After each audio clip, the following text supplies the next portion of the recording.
Matters from sex to super consciousness एक ऐसी कृति है जिसमें ओशो ने मानव जीवन में सेक्स, प्रेम, ऊर्जा और चेतना के संबंध को गहराई से समझाने का प्रयास किया है। यह पुस्तक किसी कहानी के रूप में नहीं चलती, बल्कि इसमें विचारों का प्रवाह है, जहां लेखक ये बताने की कोशिश करते हैं कि सेक्स केवल शारीरिक क्रिया नहीं, बल्कि एक मूलभूत ऊर्जा है जो सही दिशा में विकसित होकर आध्यात्मिक चेतना तक पहुंच सकती है। इस कृति की शुरुआत इस विचार से होती है कि समाज ने सदियों से सेक्स को दबाने, छिपाने और गलत रूप में प्रस्तुत करने का काम किया है। धर्म, परंपराएं और सामाजिक मान्यताएं अक्सर सेक्स को पाप या अशुद्ध चीज के रूप में देखती रही हैं, जिससे मनुष्य के भीतर अपराध बोध और दमन पैदा होता है।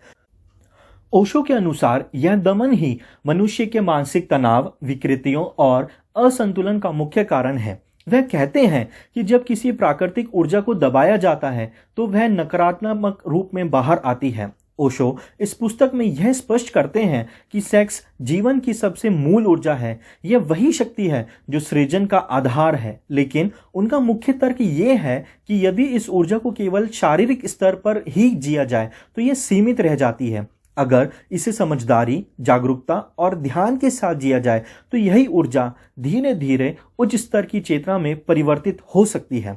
इस विचार को समझने के लिए ओशो परिवर्तन की बात करते हैं, ना कि दमन की। उनका कहना है कि सेक्स को दबाने की बजाय उसे समझना और उसके प्रति जागरूक होना जरूरी है।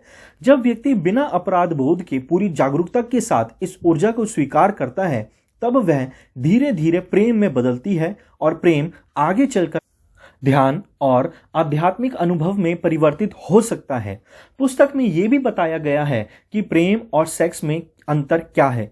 ओशो के अनुसार सेक्स एक जैविक आवश्यकता है, जबकि प्रेम एक मानसिक और भावनात्मक अनुभव है।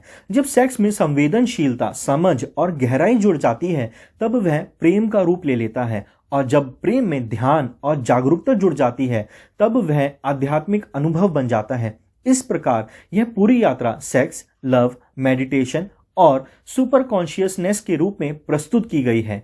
ओशो ये भी कहते हैं कि आधुनिक मनुष्य इस ऊर्जा को सही ढंग से समझ नहीं पाया है। या तो वह इसे दबाता है या फिर केवल भोग के रूप में जीता है।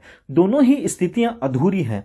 सही मार्ग यह है कि व्यक्ति इस ऊर्जा को समझे, उसे जागरूकता के साथ अनुभव करे और धीरे धीरे उसे उच्च स्तर पर ले जाए। इस पुस्तक का एक महत्वपूर्ण पहलू यह भी है कि इसमें आध्यात्मिकता को जीवन से अलग नहीं किया गया है। ओशो के अनुसार आध्यात्मिकता कोई अलग दुनिया नहीं है, बल्कि यह जीवन की हर ऊर्जा को सही दिशा में समझने और जीने से प्राप्त होती है। सेक्स भी उसी जीवन का हिस्सा है, इसलिए उसे नकारने की बजाय स्वीकार करना और रूपांतरित करना ही सही मार्ग है।